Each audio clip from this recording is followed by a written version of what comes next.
Por la señal de la Santa Cruz de nuestros enemigos, líbranos, Señor Dios nuestro, en el nombre del Padre, del Hijo y del Espíritu Santo. Amén.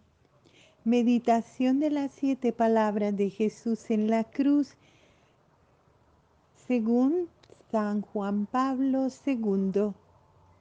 Creo en Dios Padre Todopoderoso, Creador del cielo y de la tierra. Creo en Jesucristo, su único Hijo, nuestro Señor, que fue concebido por obra y gracia del Espíritu Santo. Nació de Santa María Virgen, padeció bajo el poder de Poncio Pilato, fue crucificado, muerto y sepultado. Descendió a los infiernos, al tercer día resucitó entre los muertos, subió a los cielos y está sentado a la derecha de Dios Padre Todopoderoso. Desde allí ha de venir a juzgar a los vivos y a los muertos. Creo en el Espíritu Santo, la Santa Iglesia Católica, la comunión de los santos, el perdón de los pecados, la resurrección de los muertos y la vida eterna. Amén. Introducción. Todo lo que Jesús enseñó e hizo durante su vida mortal en la cruz llega al culmen de la verdad y la santidad. Las palabras que Jesús pronunció entonces constituyen su mensaje supremo y definitivo, y al mismo tiempo la confirmación de una vida santa concluida con el don total de sí mismo en obediencia al Padre por la salvación del mundo. Aquellas palabras recogidas por su madre y los discípulos presentes en el Calvario fueron transmitidas a las primeras comunidades cristianas y a todas las generaciones futuras para que iluminaran el significado de la obra redentora de Jesús e inspiraran a sus seguidores durante su vida y en el momento de la muerte. Meditemos también nosotros esas palabras como lo han hecho tantos cristianos en todas las épocas. Primera palabra: Padre, perdónales porque no saben lo que hacen. El primer descubrimiento que hacemos al releerlas es que se encuentra en ellas un mensaje de perdón. Padre, perdónales porque no saben lo que hacen. Según la narración de Lucas, esta es la primera palabra pronunciada por Jesús en la cruz. Preguntémonos inmediatamente, ¿no es quizá la palabra que necesitábamos oír pronunciar sobre nosotros? Pero en aquel ambiente, tras aquellos acontecimientos, ante aquellos hombres reos por haber pedido su condena y haberse ensañado tanto contra él, ¿quién habría imaginado que saldría de los labios de Jesús aquella palabra? Con todo, el Evangelio nos da esta certeza. Desde lo alto de la cruz resonó la palabra perdón. Veamos los aspectos fundamentales de aquel mensaje de perdón. Jesús no solo perdona, sino que pide el perdón del Padre para los que lo han entregado a esta muerte ignominiosa y por tanto también para todos nosotros. Él es el signo de la sinceridad total del perdón de Cristo y del amor que deriva. Es un hecho nuevo en la historia, incluso en la de la alianza. En el Antiguo Testamento leemos muchos textos de los salmistas que pedían la venganza o el castigo del Señor para sus enemigos, textos que en la oración cristiana, también la litúrgica, se repiten no sin sentir la necesidad de interpretarlos, adecuándolos a la enseñanza y ejemplo de Jesús, que amó también a los enemigos. Lo mismo puede decirse de ciertas expresiones del profeta Jeremías y de los mártires judíos en el libro de los Macabeos. Jesús cambia esa posición ante Dios y pronuncia otras palabras muy distintas. Había recordado a quien le reprochaba su trato frecuente con pecadores, que ya en el Antiguo Testamento, según la palabra inspirada, Dios quiere misericordia. Nótese además que Jesús perdona inmediatamente, aunque la hostilidad de los adversarios continúa manifestándose. El perdón es su única respuesta a la hostilidad de aquellos. Su perdón se dirige a todos los que, humanamente hablando, son responsables de su muerte, no solo a los ejecutores, los soldados, sino a todos aquellos cercanos y lejanos, conocidos o desconocidos, que están en el origen del comportamiento que ha llevado a su condena y crucifixión. Por todos ellos pide perdón y así los defiende ante el Padre, de manera que el apóstol Juan, tras haber recomendado a los cristianos que no pequen, puede añadir: pero si alguno peca, tenemos a uno que abogue ante el Padre, a Jesucristo el justo.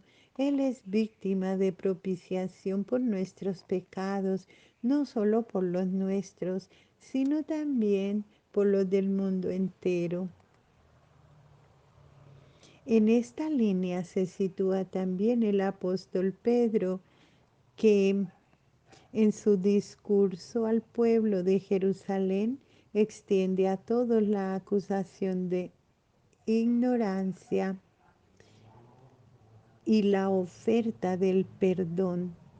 Para todos nosotros es consolador saber que, según la carta a los Hebreos, Cristo crucificado, sacerdote eterno, permanece siempre como el que intercede en favor de los pecadores que se acercan a Dios a través de él.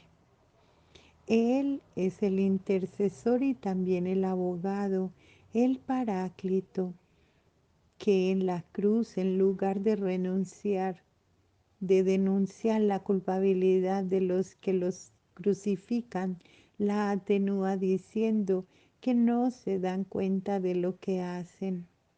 Es benevolencia de juicio, pero también la conformidad con la verdad real, la que solo el pueblo y él solamente también puede ver en aquellos hermanos, adversarios suyos, y en todos los sacerdotes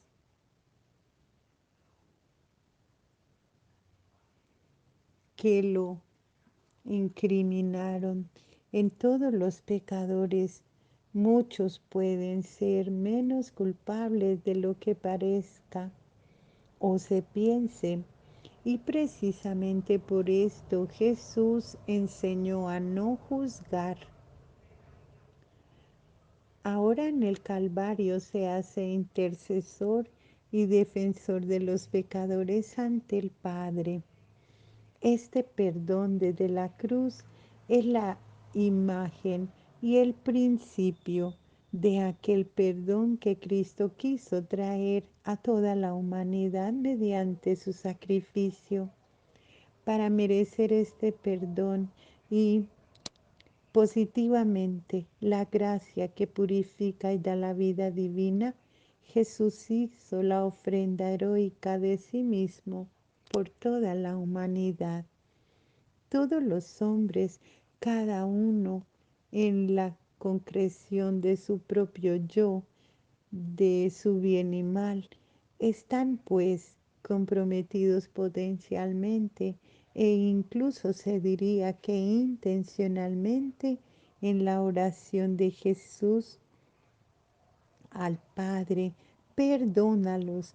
También vale para nosotros aquella petición de clemencia y como de compromiso celestial, porque no saben lo que hacen.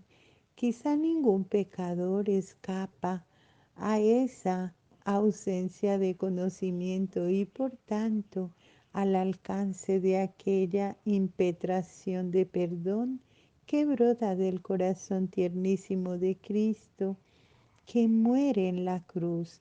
Sin embargo, esto no debe empujar a nadie a no tomar en serio la riqueza de la bondad, de la tolerancia y de la paciencia de Dios hasta el punto de no reconocer que tal bondad le invita a la conversión. Con la dureza de su corazón impenitente, acumularía cólera sobre sí para el día de la ira y de la revelación del juicio de Dios. No obstante, también Cristo al morir pidió por el perdón al Padre, aunque fuera necesario un milagro para la conversión de ese impenitente. Tampoco él en efecto sabe lo que hace. Es interesante constatar que ya en el ámbito de las primeras comunidades cristianas, el mensaje del perdón fue acogido y seguido por los primeros mártires de la fe que repitieron la oración de Jesús al Padre casi con sus mismas palabras. Así lo hizo San Esteban protomártir, quien según los hechos de los apóstoles en el momento de su muerte pidió: Señor, no les tengas en cuenta este pecado. También Santiago durante su martirio, según dice Eusebio de Cesarea, tomó los términos de Jesús en demanda de perdón. Por lo demás, ello constituía la aplicación de la enseñanza del Maestro que les había recomendado: rezad por los que os persigan. A la enseñanza Jesús añadió el ejemplo en el momento supremo de su vida y sus primeros seguidores siguieron este ejemplo, perdonando y pidiendo el perdón divino para sus perseguidores. Segunda palabra: hoy estarás conmigo en el paraíso. Pero tenían presente también otro hecho concreto sucedido en el Calvario y que se integra en el mensaje de la cruz como mensaje de perdón. Dice Jesús a un malhechor crucificado con él: en verdad te digo, hoy estarás conmigo en el paraíso. Es un hecho impresionante en el que vemos en acción todas las dimensiones de la obra salvífica que se concreta en el perdón. Aquel malhechor había reconocido su culpabilidad, amonestando a su cómplice y compañero de suplicio, que se mofaba de Jesús. Nosotros con razón, porque nos lo hemos merecido con nuestros hechos, y había pedido a Jesús poder participar en el reino que él había anunciado. Jesús, acuérdate de mí cuando llegues a tu reino. Consideraba injusta la condena de Jesús. No ha hecho nada malo, dijo. No compartía, pues, las imprecaciones de su compañero de conducta. Sálvate a ti y a nosotros y de los demás, que como los jefes del pueblo decían, a otro salvó, que se salve a sí mismo, si es el Cristo de Dios, el elegido. Ni los insultos de los soldados, si tú eres el rey de los judíos, sálvate. El malhechor, por tanto, pidiendo a Jesús que se acordara de él, profesa su fe en el Redentor. En el momento de morir, no solo acepta su muerte como justa pena al mal realizado, sino que se dirige a Jesús para decirle que pone en él toda su esperanza. Esta es la explicación más obvia de aquel episodio narrado por Lucas, en el que el elemento psicológico, es decir, la transformación de los sentimientos del malhechor, teniendo como causa inmediata la impresión recibida del ejemplo de Jesús inocente que sufre y muere perdonando, tiene sin embargo su verdadera raíz misteriosa en la gracia del Redentor, que convierte a este hombre y le otorga el perdón divino. La respuesta de Jesús, en efecto, es inmediata.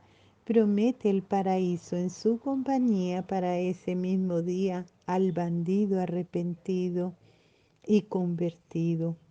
Se trata, pues, de un perdón integral. El que había cometido crímenes y robos y por tanto pecados se convierte en santo en el último momento de su vida. Se diría que en el texto de Lucas está documentada la primera canonización de la historia realizada por Jesús en favor de un malhechor que se dirige a él en aquel momento dramático. Esto muestra que los hombres pueden obtener, gracias a la cruz de Cristo, el perdón de todas sus culpas, también de toda una vida malvada, que pueden obtenerlo también en el último instante si se rinden a la gracia del Redentor que los convierte y salva. Las palabras de Jesús al ladrón arrepentido contienen también la promesa de la felicidad perfecta. Hoy estarás conmigo en el paraíso. El sacrificio redentor obtiene en efecto para los hombres la bienaventuranza eterna. Es un don de salvación proporcionado ciertamente al valor del sacrificio, a pesar de la desproporción que parece existir entre la sencilla petición del malhechor y la grandeza de la recompensa. La superación de esta desproporción la realiza el sacrificio de Cristo, que ha merecido la bienaventuranza celestial con el valor infinito de su vida y de su muerte.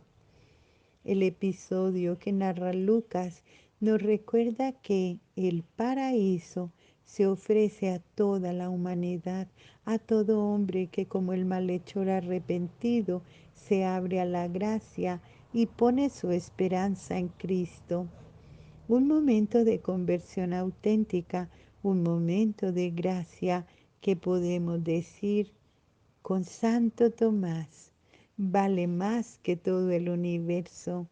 Puede pues saldar las dudas de toda una vida, puede realizar en el hombre, en cualquier hombre, lo que Jesús asegura a su compañero de suplicio. Hoy estarás conmigo en el paraíso. Tercera palabra, mujer, ahí tienes a tu hijo, ahí tienes a tu madre. El mensaje de la cruz comprende algunas palabras supremas del amor de Jesús que le dirige a su madre y al discípulo predilecto, Juan, presentes en el suplicio del Calvario. San Juan en el Evangelio recuerda que junto a la cruz de Jesús estaba su madre. Era la presencia de una mujer ya viuda desde hace años, según lo hace pensar todo, que iba a perder a su hijo. Todas las fibras de su ser estaban sacudidas por lo que había visto en los días culminantes de la pasión y de la que sentía y presentía ahora justo en el patíbulo. ¿Cómo impedir que sufriera y llorara? La tradición cristiana ha percibido la experiencia dramática de aquella mujer llena de dignidad y decoro, pero con el corazón traspasado, y se ha parado a contemplarla, participando profundamente en su dolor. No se trata de una cuestión de la carne o de la sangre, ni de afecto indudablemente nobilísimo, pero simplemente humano. La presencia de María junto a la cruz muestra su compromiso de participación total en el sacrificio redentor de su Hijo. María quiso participar plenamente en los sufrimientos de Jesús, ya que no rechazó la espada anunciada por Simeón, sino que aceptó con Cristo el designio misterioso del Padre. Ella era la primera partícipe de aquel sacrificio y permanecería para siempre como modelo perfecto de todos los que aceptarán asociarse sin reservas a la ofrenda redentora. Por otra parte, la compasión materna que se expresaba ese, en esa presencia contribuía a hacer más denso y profundo el drama de aquella muerte en cruz, tan cercano al drama de muchas familias, de tantas madres e hijos reunidos por la muerte más tras largos periodos de separación por razones de trabajo, de enfermedad, de violencia causada por individuos o grupos. Jesús, que vio a su madre junto a la cruz, la evoca en la estela de recuerdos de Nazaret, de Caná, de Jerusalén. Quizá revive los momentos del tránsito de José y luego de su alejamiento de ella y de la soledad en la que vivió en los últimos años, soledad que ahora se va a acentuar. María, a su vez, considera todas las cosas que a lo largo de los años ha conservado en su corazón y que ahora comprende mejor que nunca en orden a la cruz. El dolor y la fe se funden en su alma y he aquí que en un momento se da cuenta que desde lo alto de la cruz Jesús la mira y le habla. Jesús, viendo a su madre y junto a ella al discípulo a quien amaba, dice a su madre: mujer, ahí tienes a tu hijo.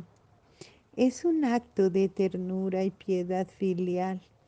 Jesús no quiere que su madre se quede sola. En su puesto le deja como hijo al discípulo que María conoce como el predilecto. Jesús confía de esta manera a María una nueva maternidad y la pide que trate a Juan como hijo suyo, pero aquella solemnidad del acto de confianza, mujer, ahí tienes a tu hijo, ese situarse en el corazón mismo del drama de la cruz, esa sobriedad y concentración de palabras que se dirán propias de una fórmula casi sacramental, hacen pensar que por encima de las relaciones familiares se considere el hecho en la perspectiva de la obra de la salvación en el que la mujer, María, se ha comprometido con el Hijo del Hombre en la misión redentora. Como conclusión de esta obra, Jesús pide a María que acepte definitivamente la ofrenda que Él hace de sí mismo como víctima de expiación y que considere ya a Juan como hijo suyo. Al precio de su sacrificio materno, recibe esa nueva maternidad. Ese gesto filial, lleno de valor mesiánico, va mucho más allá de la persona del discípulo amado designado como hijo de María. Jesús quiere dar a María una descendencia mucho más numerosa. Quiere instituir una maternidad para María que abarque a todos sus seguidores y discípulos de entonces y de todos los tiempos. El gesto de Jesús tiene, pues, un valor simbólico. No es solo un gesto de carácter familiar como el de un hijo que se ocupa de la suerte de su madre, sino que es el gesto del Redentor del mundo que asigna a María como mujer un papel de maternidad nueva con relación a todos los hombres llamados a reunirse en la iglesia. En ese momento, pues, María es constituida y casi se diría consagrada como madre de la iglesia desde lo alto de la cruz. En este don hecho a Juan y en él a sus seguidores, a los seguidores de Cristo y a todos los hombres, hay como una culminación del don que Jesús hace de sí mismo a la humanidad con su muerte en cruz. María constituye con él un todo, no solo porque son madre e hijo según la carne, sino porque en el designio eterno de Dios están contemplados,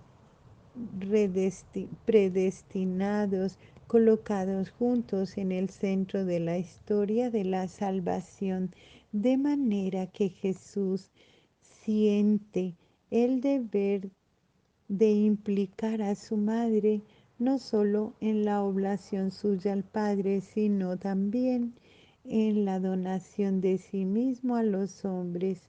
María, por su parte, está en sintonía perfecta con el Hijo en este acto de oblación y de donación como para prolongar el fiat de la anunciación.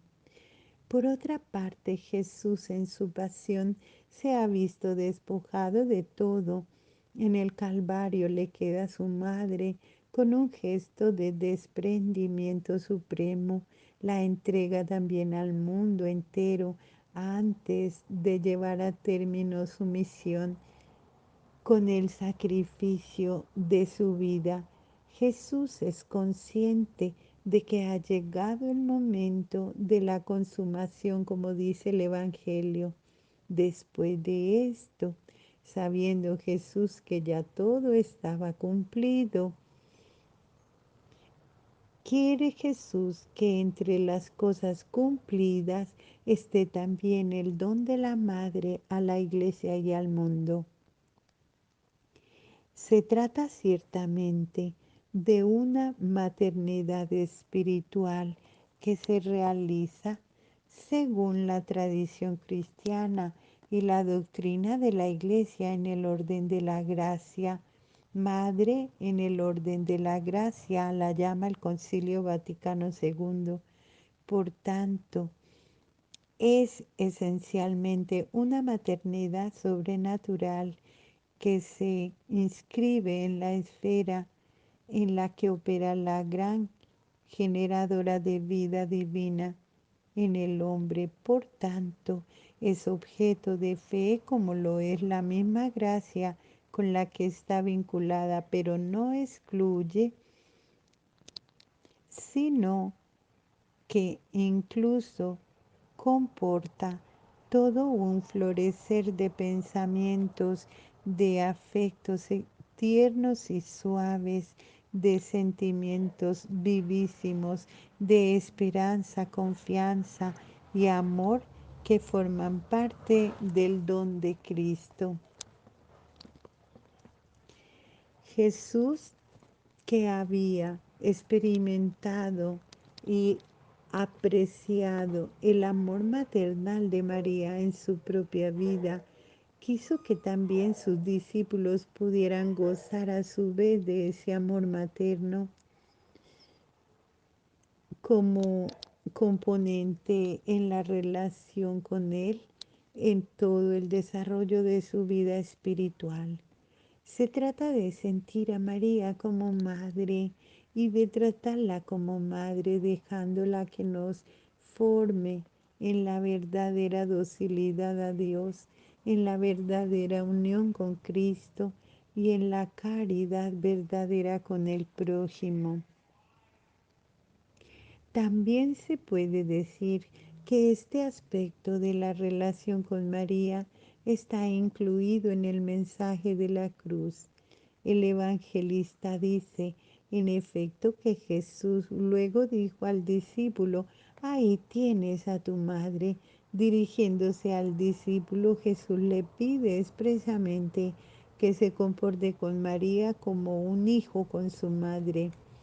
Al amor materno de María deberá corresponder un amor filial, puesto que el discípulo sustituye a Jesús junto a María. Se le invita a que la ame verdaderamente como madre propia. Es como si Jesús dijera, ámala como la he amado yo.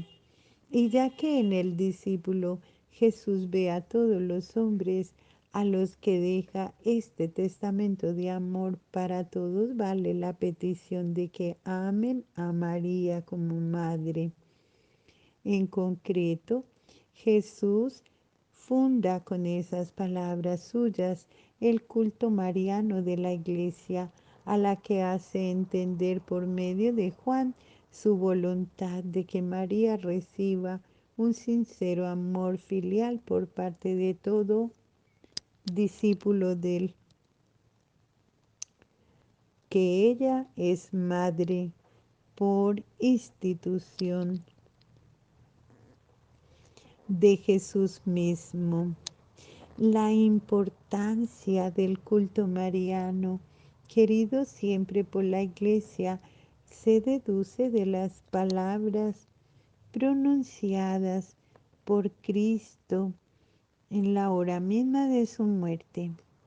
El Evangelio concluye diciendo que desde aquella hora el discípulo la acogió en su casa.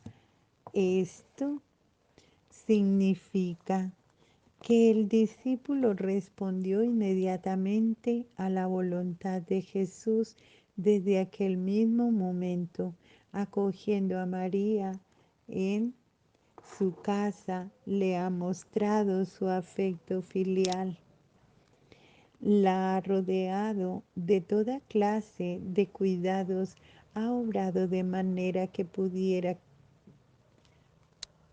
gozar de recogimiento y de paz a la espera de reunirse con su hijo y desempeñar el papel en la iglesia naciente junto a su hijo tanto en Pentecostés como en los años sucesivos. Aquel gesto de Juan era la puesta en práctica del testamento de Jesús con respecto a María, pero tenía un valor simbólico para todo discípulo de Cristo, invitado a acoger a María junto a sí, a hacerle un lugar en su propia vida. Por la fuerza de las palabras de Jesús al morir, toda vida cristiana debe ofrecerle un espacio a María. No puede prescindir de su presencia. Podemos concluir entonces esta reflexión y catequesis sobre el mensaje de la cruz con la invitación que dirijo a cada uno de preguntarse cómo acoge a María en su caso, en su vida, en su casa, también con una exhortación a apreciar cada vez más el don que Cristo crucificado nos ha hecho, dejándonos como madre a su misma madre. Cuarta palabra, Dios mío, ¿por qué me has abandonado? Según los sinópticos, Jesús gritó 2 veces desde la cruz. Está en Mateo 27, 46, 50 y en Marcos 15, 34, 37. Solo Lucas explica el contenido del segundo grito. En el primero se expresa la profundidad e intensidad del sufrimiento de Jesús, su participación interior, su espíritu de oblación y también quizá la lectura profético-mesiánica que él hace de su drama sobre la lucha de un salmo bíblico. Cierto que el primer grito manifiesta los sentimientos de desolación y abandono expresados por Jesús con las primeras palabras del salmo. A la hora nona gritó Jesús con fuerte voz, Eloí, Eloí, que quiere decir Dios mío, ¿por qué me has abandonado? Marcos trae las palabras en arameo. Se puede suponer que ese grito haya aparecido de tal forma característico que los testigos auriculares del hecho, cuando narraron el drama del Calvario, encontraron oportuno repetir las mismas palabras de Jesús en arameo, la lengua que hablaban él y la mayoría de los israelitas contemporáneos suyos. A Marcos le pudieron ser referidas por Pedro, como sucede con la palabra Abba, Padre, en la oración de Getsemaní. Que Jesús use el primer grito, en su primer grito, las palabras iniciales del Salmo 21, algo significativo por diversas razones. En el espíritu de Jesús, que acostumbraba a rezar, siguiendo los textos sagrados de su pueblo, se habían depositado muchas de aquellas palabras y frases que le impresionaban particularmente porque expresaban mejor la necesidad y la angustia del hombre delante de Dios y aludían de algún modo a la condición de aquel que tomaría sobre sí toda nuestra iniquidad. Por eso en la hora del Calvario fue espontáneo para Jesús apropiarse de aquella pregunta que el salmista hace a Dios sintiéndose agotado por el sufrimiento, pero en su boca el porqué dirigido a Dios era muy eficaz al expresar un estupor dolido por el sufrimiento que no tenía una explicación simplemente humana, sino que constituía un misterio del que solo el Padre tenía la clave. Por esto, aun haciendo del recuerdo del salmo leído o recitado en la sinagoga, la pregunta encerraba un significado teológico en relación con el sacrificio mediante el cual Cristo debía, en total solidaridad con el hombre pecador, experimentar en sí el abandono de Dios. Bajo el influjo de esta tremenda experiencia interior, Jesús al morir encuentra la fuerza para estallar con este grito. En aquella experiencia, en aquel grito, en aquel porqué dirigido al cielo, Jesús establece también un nuevo modo de solidaridad con nosotros que tan a menudo nos vemos llevados a levantar los ojos y los labios al cielo para expresar nuestro lamento y alguno incluso su desesperación. Jesús, a quien se ha escuchado pronunciar su porqué, de él aprendemos que también los hombres que sufren pueden pronunciar estas palabras, pero con esas mismas disposiciones de confianza y abandono filial de las que Jesús es maestro y modelo para nosotros. En el porqué de Jesús no hay ningún sentimiento de resentimiento que lleve a la rebelión o que induzca a la desesperación.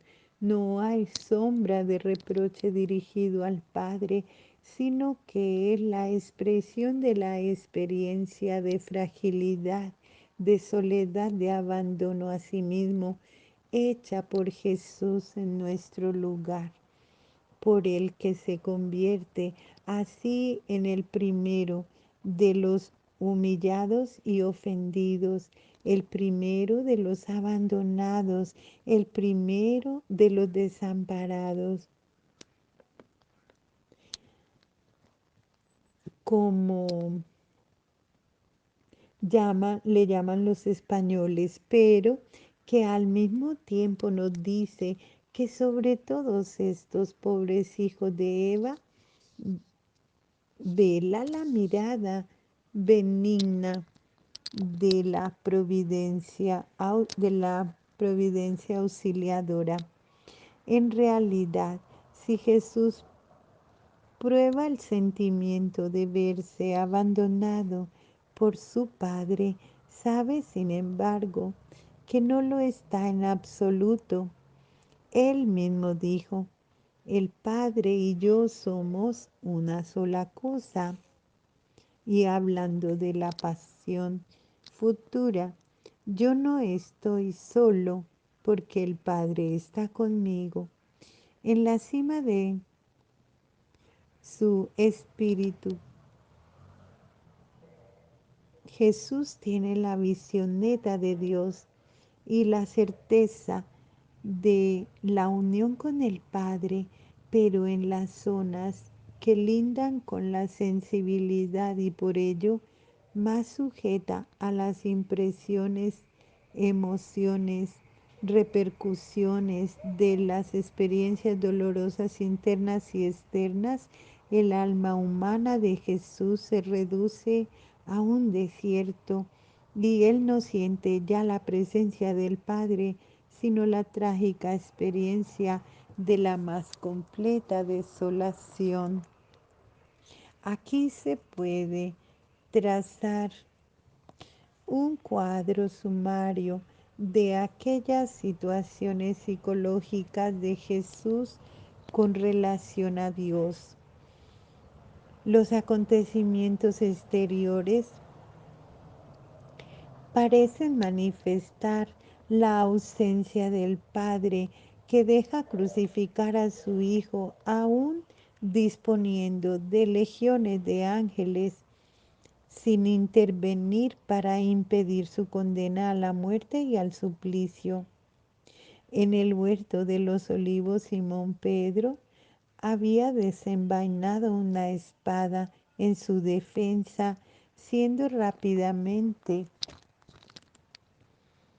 interrumpido por el mismo Jesús. En el pretorio, Pilato había intentado varias veces maniobras diversas para salvarlo, pero el Padre ahora calla. Aquel silencio de Dios pesa sobre el que muere como la pena más gravosa, tanto más cuanto que los adversarios de Jesús consideran aquel silencio como su reprobación.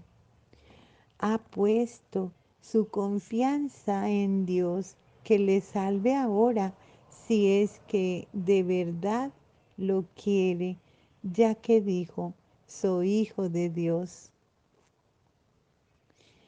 En la esfera de los sentimientos y de los afectos, este sentido de la ausencia y el abandono de Dios fue la pena más terrible para el alma de Jesús, que sacaba su fuerza y alegría de la unión con el Padre.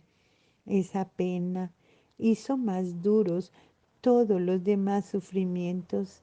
Aquella falta de consuelo interior fue su mayor suplicio.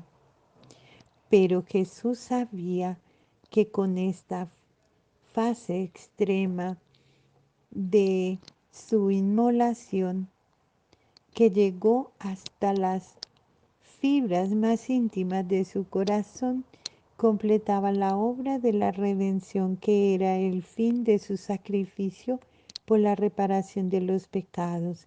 Si el pecado es la separación de Dios, Jesús debía probar en la crisis de su unión con el Padre un sufrimiento proporcionado a esa separación.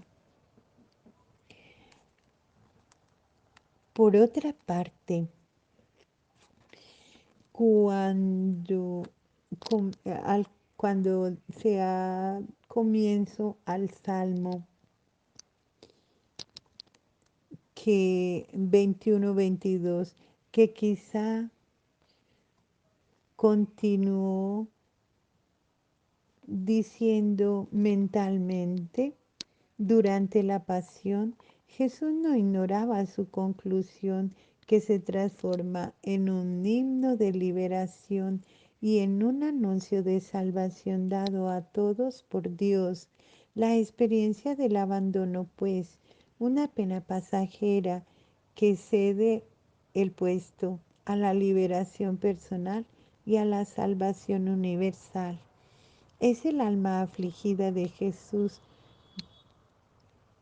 Tal perspectiva, alimento ciertamente de esperanza, tanto más cuanto que siempre presentó su muerte como un paso hacia la resurrección, como su verdadera glorificación. Con este pensamiento su alma recobra vigor y alegría, sintiendo que está próxima precisamente en el culmen del drama de la cruz, la hora de la victoria. Quinta palabra. Tengo sed. Sin embargo, poco después, quizá por influencia del Salmo 21-22, que reaparecía en su memoria, Jesús dice estas palabras: tengo sed.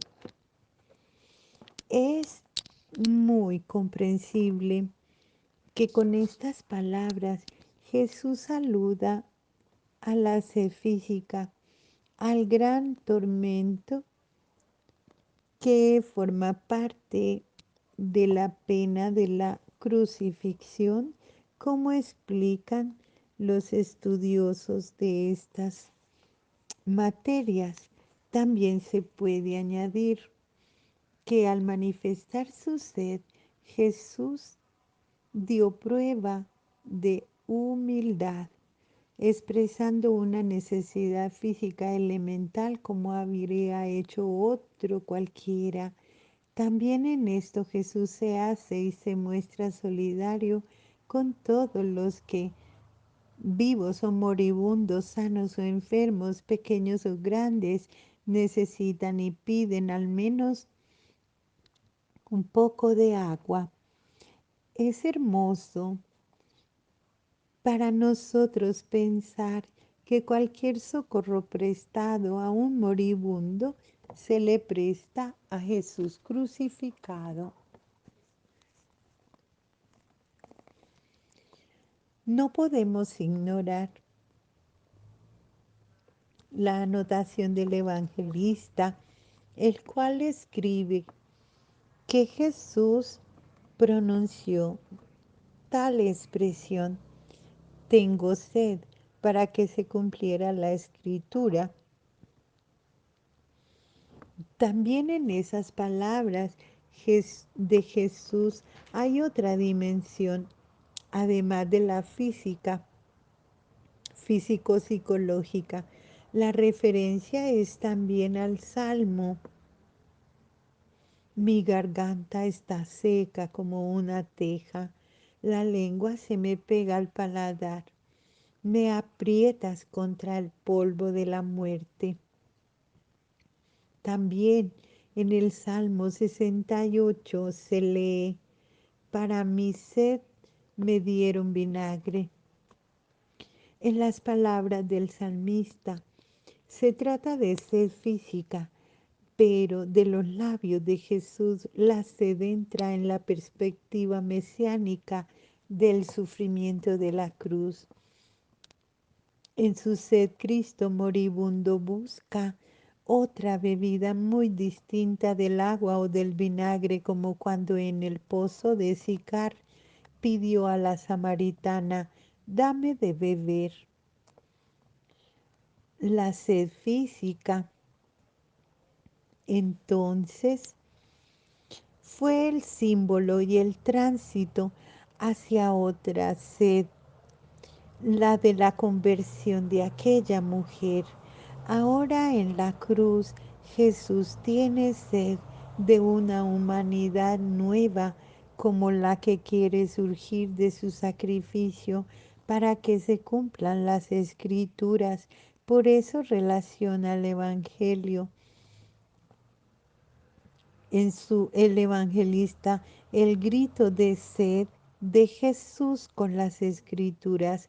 La sed de la cruz en boca de Cristo moribundo es la última expresión de ese deseo del bautismo que tenía que recibir, y de fuego con el cual encender la tierra, manifestado por él durante su vida. He venido a arrojar un fuego sobre la tierra, y cuánto desearía que ya estuviera encendido. Con su bautismo, con un bautismo tengo que ser bautizado, y qué angustiado estoy hasta que se cumpla. Lucas 12, 49, 50. Ahora se va a cumplir ese deseo, y con aquellas palabras Jesús confirma el amor ardiente con que quiso recibir ese supremo bautismo para abrirnos a todos nosotros la fuente del agua que sacia y que salva verdaderamente. Juan 4, 13, 14. Sexta palabra, todo está cumplido. Todo está cumplido. Juan 19:30. Según el Evangelio de Juan, Jesús anunció estas palabras poco antes de expirar. Fueron las últimas palabras, manifiestan su conciencia de haber cumplido hasta el final la obra para la que fue enviado al mundo. Nótese que no es tanto la conciencia de haber realizado sus proyectos cuanto la de haber efectuado la voluntad del Padre en la obediencia que le impulsa a la inmolación completa de sí en la cruz. Ya solo por esto Jesús moribundo se nos presenta como un modelo de lo que debería ser la muerte de todo hombre, la ejecución de la obra asignada a cada uno para el cumplimiento de los designios divinos. Según el concepto cristiano de la vida y de la muerte, los hombres hasta el momento de la muerte están llamados a cumplir la voluntad del Padre, y la muerte es el último acto, el definitivo y el decisivo del cumplimiento de esta voluntad, y Jesús nos lo enseña desde la cruz.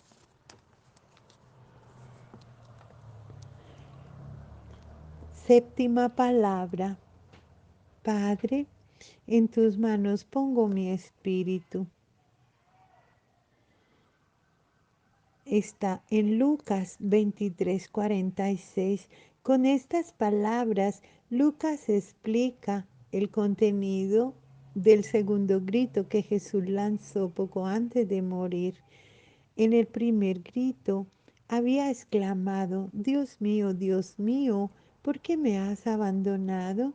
Estas palabras se completan con aquellas que constituyen el fruto de una reflexión interior madurada en la oración. Si por un momento Jesús ha tenido y sufrido la tremenda sensación de ser abandonado por el Padre, ahora su alma actúa del único modo que, como él bien sabe, corresponde a un hombre que al mismo tiempo es también el Hijo predilecto de Dios, el total abandono en sus manos. Jesús expresa este sentimiento suyo con las palabras que pertenecen al Salmo 30, Salmo del afligido que prevé su liberación y da gracias a Dios que la va a realizar. A tus manos encomiendo mi espíritu, tú, el Dios leal, me librarás. Jesús en su lúcida agonía recuerda y balbucea también algún versículo de ese salmo, recitado muchas veces durante su vida, pero en la narración del evangelista, aquellas palabras en boca de Jesús adquieren un nuevo valor con la invocación Padre. Jesús confiere un acento filial a su abandono en las manos del Padre.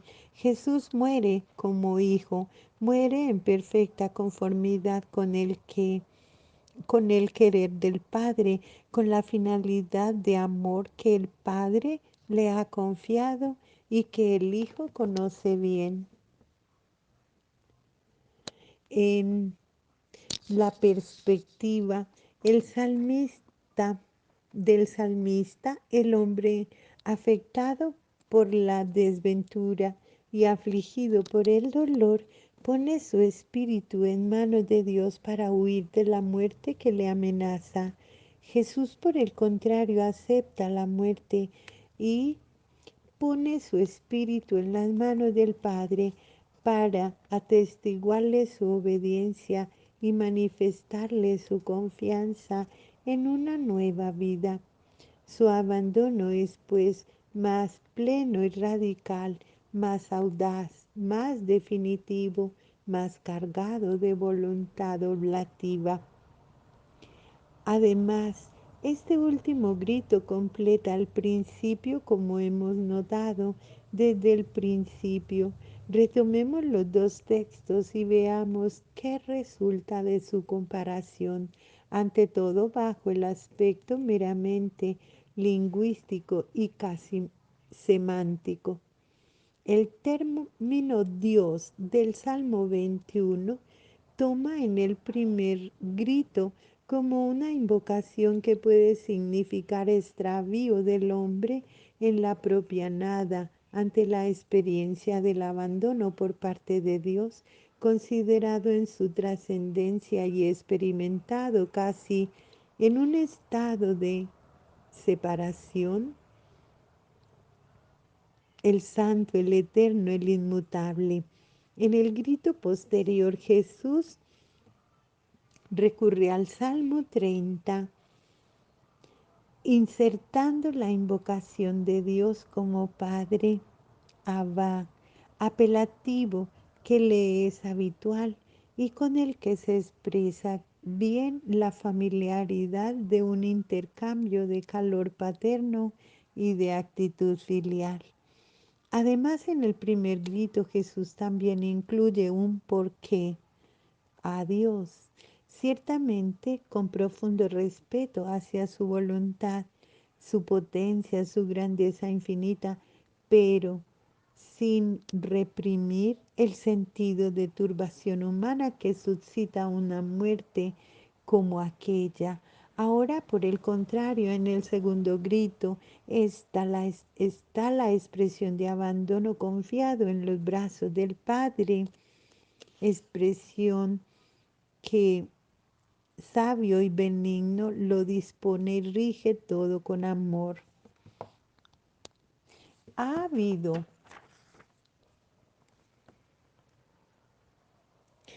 un momento de desolación en el que Jesús se ha sentido sin apoyo y sin defensa por parte de todos, incluso hasta de Dios.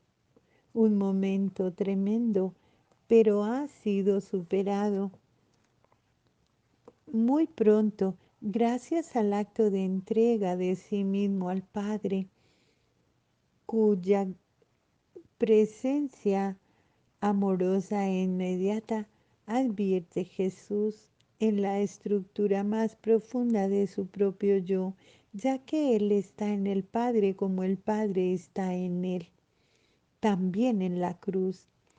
Las palabras y gritos de Jesús en la cruz, para que puedan comprenderse bien, deben considerarse en relación a lo que Él mismo había anunciado anteriormente en las predicciones de su muerte y en la enseñanza sobre el destino del hombre a una nueva vida. La muerte es para todos un paso a la existencia en el más allá. Para Jesús es más todavía la premisa de la resurrección que tendrá lugar al tercer día. La muerte, pues, tiene siempre un carácter de disolución del compuesto humano, disolución que suscita repulsión. Pero tras el grito primero, Jesús pone con gran serenidad su espíritu en manos del Padre como preparación para la nueva vida y más aún a la resurrección de la muerte, que señalará la coronación del misterio pascual. Así, después de todos los tormentos y de los sufrimientos padecidos, físicos y morales, Jesús abraza la muerte como una entrada en la paz inalterable de ese seno del Padre. hacia el que ha estado dirigida toda su vida. Jesús con su muerte revela que al final de la vida el hombre no está destinado a sumergirse en la oscuridad, en el vacío existencial, en la vorágine de la nada, sino que está invitado al encuentro con el Padre, hacia Él que se ha movido en el camino de la fe y el amor durante toda la vida, en cuyos brazos se ha arrojado con tanto abandono en la hora de la muerte, un abandono que como el de Jesús comporta el don total de sí por parte de un alma que acepta ser despojada de su cuerpo y de la vida terrestre, pero que sabe que encontrará la nueva vida, la participación en la vida misma de Dios, en el misterio trinitario y en los brazos y en el corazón del Padre. Mediante el misterio inefable de la muerte, el alma del Hijo llega a gozar de la gloria del Padre en la comunión con el Espíritu del amor del Padre y del Hijo. Esta es la vida eterna hecha de conocimiento, de amor, de alegría y de paz infinita. El evangelista Juan dice de Jesús que entregó el Espíritu. Mateo que exhaló el Espíritu. Mateo también nos dice en 27:50 y Marcos y Lucas que expiró. Es el alma de Jesús que entra en la visión beatífica en el seno de la Trinidad. En esa luz de eternidad puede captarse algo de la misteriosa relación entre la humanidad de Cristo y la Trinidad que aflora en esa carta a los hebreos cuando hablando de la eficacia salvífica de la sangre de Cristo, infinitamente superior a la sangre de los animales ofrecidos en los sacrificios de la antigua alianza, escribe que Cristo en su muerte por el Espíritu Eterno se ofreció a sí mismo sin tacha a Dios. Alabado sea Jesucristo, sea por siempre bendito y alabado. Que el Señor nos bendiga, nos guarde de todo mal y nos lleve a la vida eterna. Amén. En el nombre del Padre, y del Hijo, y del Espíritu Santo. Amén.